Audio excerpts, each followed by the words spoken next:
Hello guys, welcome back to our channel Stock Edulane. We have come up with lecture 7 which is part 3 of mutual funds.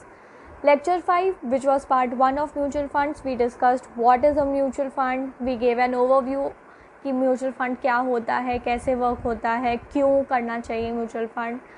Lecture 6 जो part 2 था उसमें we discussed about various schemes of mutual fund. Now this is lecture 7 which is part 3 जिसमें हम technical terms related to mutual funds की बात करेंगे because it is very important that when you go for investing, आपका पैसा लग रहा है तो बहुत सारे टर्म्स हैं जो आपको पता ही नहीं होंगे कि उसका मतलब क्या है. तो यही एक्सप्लेन करने के लिए हम ये लेक्चर वीडियो बना रहे हैं. Please watch the whole video to understand all the terms. Hope you like this video. Let's start. पहले बात करते हैं एक हायरार्की की.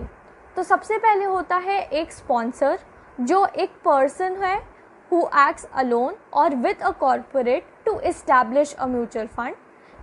The sponsor then appoints an AMC. AMC होता है एसेट मैनेजमेंट कंपनी.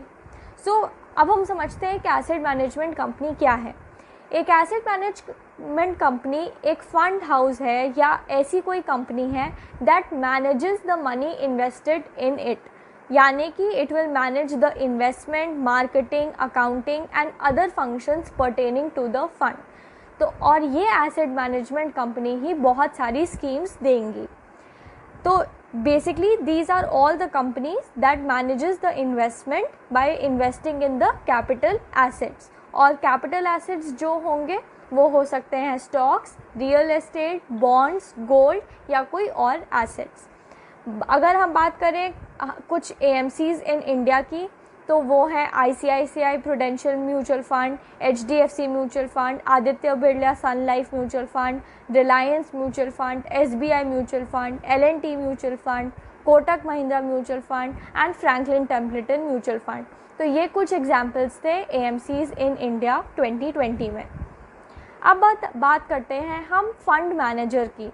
हाँ, ये एक्सप्लेन हमने अपने फर्स्ट वीडियो में भी किया था. फंड मैनेजर्स वो हैं जो आइडेंटिफाई करेंगे investment options that are in line with the objectives of the investors. When you choose a scheme that you want to invest in, this money that you will invest, this will be first evaluated by the fund manager कि market और industry के risk कैसे कैसे हैं before making a decision कि हम पैसा किस में इन्वेस्ट करें सो दैट इन्वेस्टर्स का जो गोल है वो हम रीच कर पाएँ. अगर मुझे पैसा ऐसी चीज़ों में इन्वेस्ट करना है जिसमें मुझे ज़्यादा रिस्क ना हो तो it will be invested in date funds which is mostly in bonds and government securities, क्योंकि वो फिक्स्ड इनकम है. उसमें मुझे कूपन रेट के तरीके से फिक्स्ड इनकम मिलती रहेगी और जब मैच्योरिटी हो जाएगी तो मुझे उसकी principal value plus the last coupon मुझे मिल जाएगा. तो इसमें मेरा रिस्क कम होता है. But if I am an investor जो थोड़ा बहुत रिस्क ले सकता है तो मैं इक्विटी फंड में जाऊंगी. इक्विटी फंड यानी कि शेयर्स ऑफ द कंपनी. और ऑब्वियसली बात है, अगर शेयर्स ऑफ द कंपनी है तो शेयर्स का कोई भरोसा नहीं है कि उनकी वैल्यू बढ़ भी सकती है या अगर कंपनी ने ख़राब परफॉर्मेंस करी है तो उनकी वैल्यू कम भी हो सकती है. बट अगर मैं वो रिस्क लेने को तैयार हूँ तो I will go for equity funds की. नाउ याद रखिए, स्टॉक मार्केट का रूल है जितना ज़्यादा रिस्क उतना ज़्यादा रिटर्न. तो जो इक्विटी स्कीम है वो आपको मैक्सिमम रिटर्न देगी क्योंकि उसमें मैक्सिमम रिस्क होता है. अब हम आते हैं next term which is the asset under management. Now this is the market value of assets or capital that a mutual fund holds and it is also given by a short form AUM. So this becomes an indicator of the size and success of a given fund house. How? Let's say you invest in a mutual fund scheme and obviously इस scheme में बहुत सारे investors होंगे हमारी तरह जिन्होंने इस scheme में पैसा दिया होगा. When we add up the investments made by all the investors, चाहे वो इंडिविजुअल इन्वेस्टर हो चाहे वो इंस्टीट्यूशनल इन्वेस्टर हो, then the value we arrive at is the assets under management. Institutional investor यानी कि कोई जैसे इंस्टीट्यूशन जब इन्वेस्ट कर रहा है म्यूचुअल फंड में तो वो कहलाता है institutional investor. Next term is NAV. This is the short form of net asset value, and it is sum total of market value of assets held in the portfolio less the liabilities divided by the total number of mutual fund units. जैसे equity market में shares होते हैं, वैसे ही mutual fund में इसको units बोला जाता है. Now let's understand this with an example. If a mutual fund has 1000 Reliance shares with a market value of 1300 and 1000 HDFC shares with market value of 1650 और उसके पास कुछ कैश भी है, let's say rupees 10 lakhs, and assume there are no liabilities and the total number of units in a mutual fund are 1 lakh. So NAV कैसे हुआ?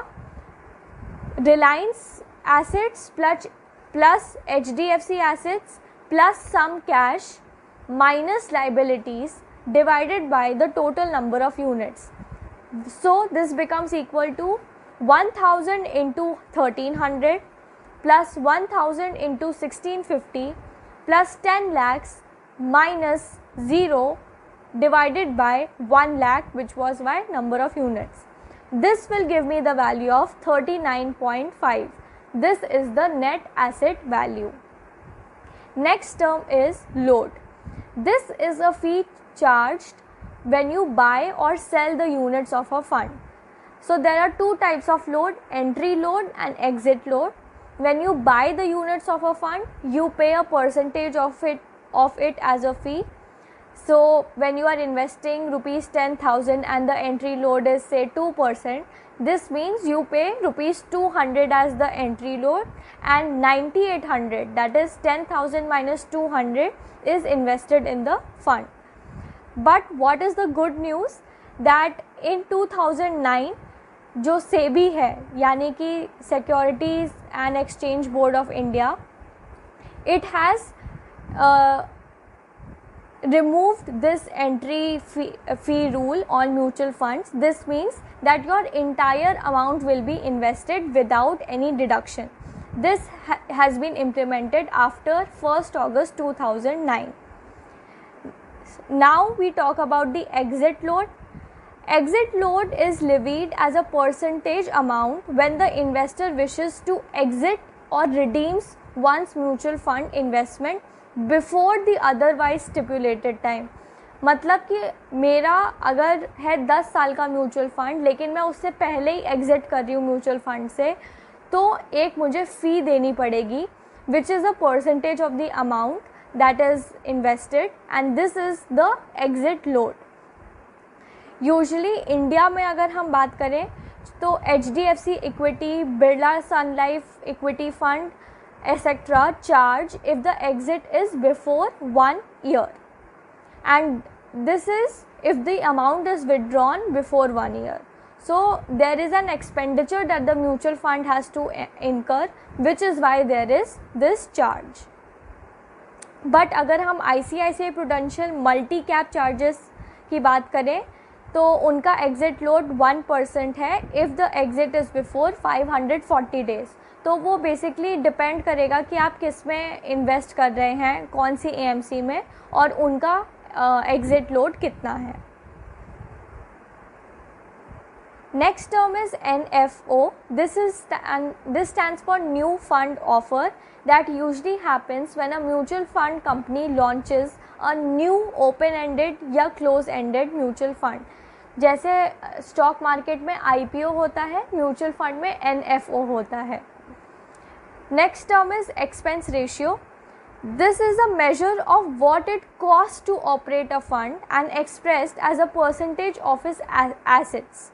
यानी कि management fees या एडवाइजरी फ़ीस ये बनाते हैं एक्सपेंस रेशियो. जो म्यूचुअल फंड कंपनी है वो ऑब्वियसली कुछ पैसा लगा रही है आपके सारे फंड्स को ऑपरेट करने में, तो ये एक्सपेंस रेशियो कहलाता है, and it is a percentage of the assets and it includes your distribution expenses, marketing expenses, लेकिन इसमें ब्रोकरेज नहीं इंक्लूड होता है. Next term is CAGR. Now this is a very common term used in finance. This stands for compound annual growth rate, and it is a metric that provides more clarity on the returns that are for more than 1 year. it has the formula which is equal to current value upon original investment value to the power of number of years minus 1. So if I have invested rupees 10,000 before 10 years in a mutual fund and now the value has grown to rupees 75,000, so CAGR जब मैं calculate करूँगी इस फॉर्मूले से वो आ जाएगा 22.32%. So this is the growth in 10 years, and the main reason to use this metric is to compare different returns from different asset classes कि equity में करेंगे तो कितना रिटर्न होगा, FD में करेंगे तो कितना होगा. तो ये CAGR से हम कैलकुलेट कर सकते हैं. Next term is IRR which is internal rate of return, and it is used to calculate the returns when investments are done at constant interval of time such as monthly or 3 months or 6 months or yearly. तो internal rate of return से हम calculate कर सकते हैं. अगर multiple purchases हो रही हैं without any constant interval तो जो होता है यूज़ वो होता है extended internal rate of return which is also shown by XIRR. Next term is trailing returns. Now trailing means behind, and trailing returns means looking behind returns from any particular day. So this helps to determine how a fund has performed in the long run, but it doesn't show if the fund has performed consistently क्योंकि हमें intervals इसमें count नहीं होगा. और दूसरा इसी का होता है rolling returns, which is calculated by taking average of the annualized returns for several blocks of period at different intervals. It can show if a fund is a consistent performer or volatile in a short period. Next term is yield to maturity. This is the rate of return anticipated on a bond if held under maturity. मतलब maturity तक कितना return मुझे मिलेगा ये बताता है yield to maturity से. तो जिसकी ज़्यादा yield मतलब कि आपको ज़्यादा return expected है maturity पे. लास्ट टर्म हम आते हैं SIP. This is systematic investment plan which we have already explained in the earlier video also. This refers to periodic investing in a mutual fund. Every month or every 3 months or every 6 months the investor will have to put some money in a fixed amount to go towards the purchase of units. Let's say that every month you say that you will invest rupees 1000 in a fund scheme. That means at the end of the year you would have invested rupees 12,000. If the NAV, net asset value, on the day you invest in the first month is rupees 20, you will get 50 units.